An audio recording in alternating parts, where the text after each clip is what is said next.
gonna lie. I am like anybody else. I can geek out like a freaking little schoolgirl, given the right circumstances. And guys, one of the coolest experiences I have ever had was being at, you got to understand, and I'm not going to get emotional here. My mom loved Spaceballs. I love Spaceballs. And we were at CinemaCon, and we're in the studio presentation, and we know they're going to talk about Spaceballs, and I think they bring out, Moranis, and they bring out Gad, and they bring out, the whole crew. And then they say, we got something to show you. And they run this presentation for Spaceballs, a movie my mom loved. I lost my mom just a couple years ago.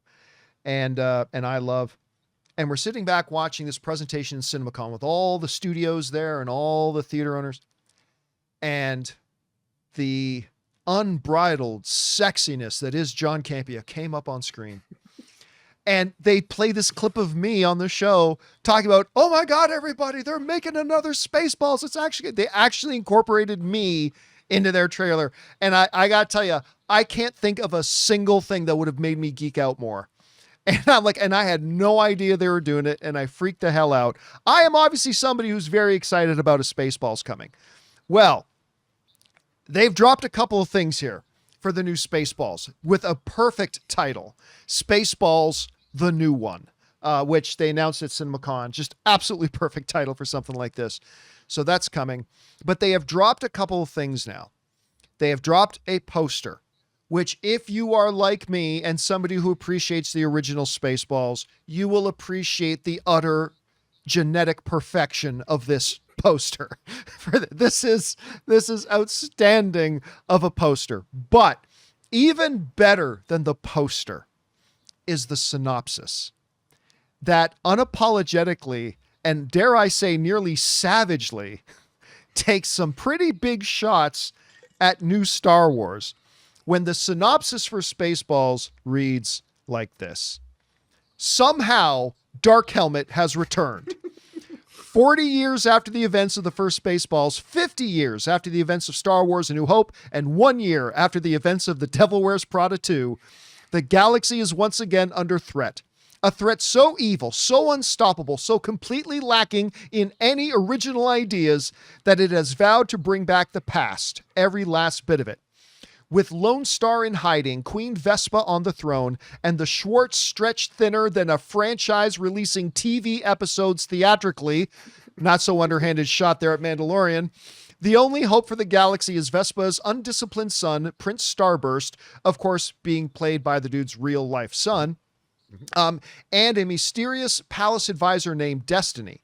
Together, they must find Lone Star, Yogurt, and any other iconic legacy characters fans are determined or demanding before they discover the hard way that while some threats you can fight, the reboot is not one of them. Utter perfection in this. And you know what? I'll tell you what, guys. Being at CinemaCon and seeing who played Lone Star again? President in Independence Day. What's his name again? Bill Pullman. But yeah, Dave Pullman. Bill Pullman. Bill Pullman, right. And then his son, who of course is Sentry in Thunderbolts. He's out there too. He's playing Lone Star's son in it. And it was funny because they're out on stage and Josh Gad goes to the younger Pullman. So tell us about your long and exhaustive audition process to get this role. And he's like, well, I was born. And then that's it. You guys.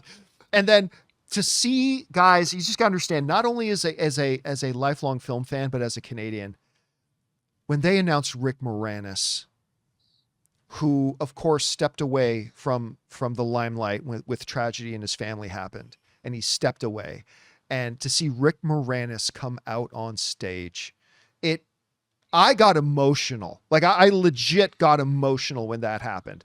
And they showed us this great thing for it. And it is, because listen, as much as when you love something as much as I love Spaceballs, you are set up for disappointment. And you know something like Spaceballs can go really bad, really fast, right? But I was so relieved to see that the stuff they showed us was hilarious. And again, I just got to bring up this poster again. This poster is just such pure perfection. It is one of my favorite movies of all time, Spaceballs. Anyway, Rob, you had a chance to see the synopsis for it, the poster for it. What are your thoughts on it? I'm just happy for you. I mean, if people can find this much joy in their lives, I will feed off that joy. But no, I mean, Spaceballs is such a beloved film. And the fact that they're even making another one, I mean, I think that Top Gun Maverick proved that great legacy sequels could work. And we're seeing more and more and more of those. I mean, so what if a movie came out 40 years ago? Let's make another one. And I think something like Spaceballs, you have a whole multiple generations of people that some haven't seen Spaceballs. So they'll get the double whammy of getting to see the original, and just like Top Gun. A lot of people went and saw Top Gun Maverick that hadn't seen Top Gun. And I think it's look, if nothing else, it's going to be a big theatrical release comedy. And I think the world needs more of those. And I think it's going to be a huge hit. And I think it's probably going to be great. So there's nothing bad about this in any way, shape, or form. I don't think. Sean, you had a chance to see the synopsis. I mean, look, spoof movies, especially the last 10 to 15 years, are generally horrible and terrible. Yeah. And it's difficult to find that balance to make it work. And, we don't have John Candy anymore. And, there's so many things that can go wrong. But anyway, you saw the poster, you read the synopsis. I've never asked you, what did you think about the original Spaceballs, and what did you think about the stuff that's come out today? Yeah, so I grew up watching Spaceballs. It wasn't one that I've loved as much as, say, Airplane or The Naked Gun with other movies so from that good. time period. Those are so good. But I've seen it many, many, many times. Enjoy it enough. Just it's not one of my favorites, but this feels like one of those legacy sequels that makes sense. Not only because it was teased in the original film, but so much of what that movie was spoofing 40 years ago is so much truer now with the corporatization of sequels and franchise and the merchandising, all the stuff it was making fun of.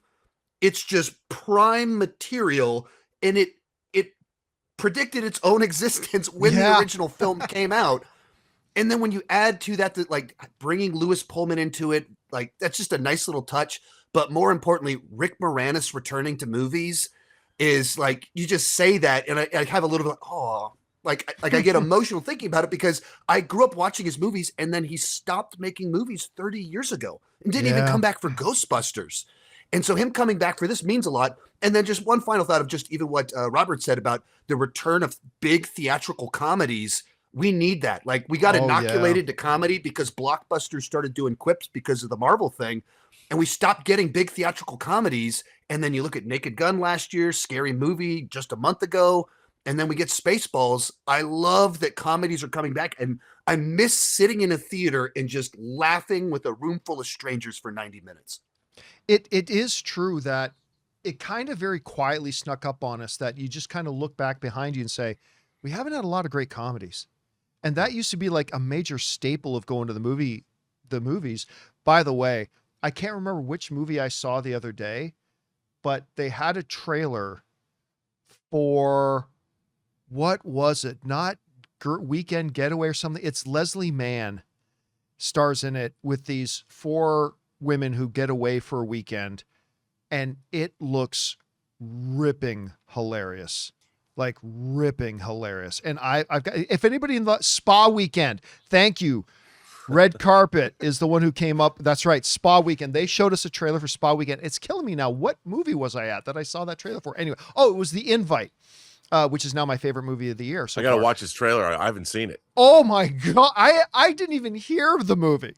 I didn't even know this movie existed. And I love Leslie Mann, because she, Anna Faris is in it, and Isla Fisher's in it. Isla Fisher, but like Leslie Mann, who is married to Judd Apatow, is in my all-time favorite comedy, which is 40-Year-Old Virgin, and has like one of my all-time favorite lines. Let's get some fucking French toast. It's like one of the greatest lines in comedies ever. So I love her. But yeah, it's a great lineup. You guys got to see it. Anyway, guys, question is for you. Did you guys have a chance to go and see this synopsis, this poster for Spaceballs, the next one, the new one. I think this reads hilarious. I cannot wait for them to drop a trailer for it because the stuff they showed us was hilarious. What did you think about the poster? Whatever you guys think, jump down to the comment section below and let us know your thoughts. Guys, we want to take a second to thank a sponsor of today's video, Mars Men. You know, one of the things that catches a lot of us guys off guard as we get older is that staying in shape isn't quite as straightforward as it used to be. You can be putting in the same effort at the gym and watching what you eat, but your body just doesn't seem to respond the way that it did a few years ago. A big reason for that is that testosterone levels naturally decline as men age. And that's where today's sponsor, Mars Men, comes in. Mars Men is a natural supplement designed to support healthy testosterone levels with top-notch ingredients. It's made in the USA, third-party tested, contains no synthetic hormones or weird stimulants, and is designed to support healthy testosterone levels, weight management, exercise performance, and overall energy. They also back it up with a 90-day money-back guarantee, which is key. And according to the company, over 91% of users reported higher energy levels. For a limited time, our listeners can get 50% off for life, plus free shipping and 3 free gifts at mengotomars.com. That's mengotomars.com for 50% off and 3 free gifts when you check out. And it's also available on Amazon. After you purchase, they'll ask you where you heard about them. Please support our show and tell them our show sent you.